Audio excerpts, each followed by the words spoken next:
Hello, magandang araw sa lahat. Ngayon ay magluluto ako ng chicken pastel. Ayan, at namimili muna ako sa labas ng kailangan ko. Carrots, patatas at red bell pepper lang ang kailangan natin sa chicken pastel at syempre ang manok. Pagka-uwi ko nga, inilinisan ko na yung karne ng manok at nagbalat na rin ako ng mga gulay na gagamitin ko. Ayan, pagkatapos yan ay naghiwa na rin ako ng bawang at saka sibuyas.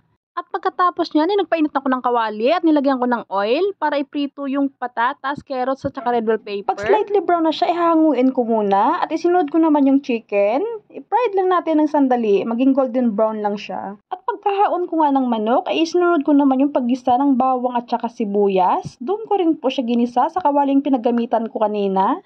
At inilagay ko na rin po yung chicken natin. Nilagyan ko lang po ng cubes at saka pamintang pino at asin, syempre, di ba wawala yun. At pagkatapos yan, inilagyan ko lang yan ng isang basong tubig. At nung kumulo na nga po, inilagay ko na rin yung pinirito natin kaninang gulay. At nilagyan ko na rin siya ng hotdog.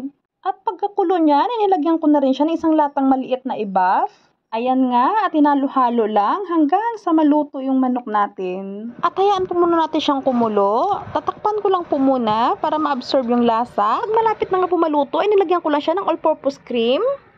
At ito po ang nagpapakreamy sa ating chicken pastel.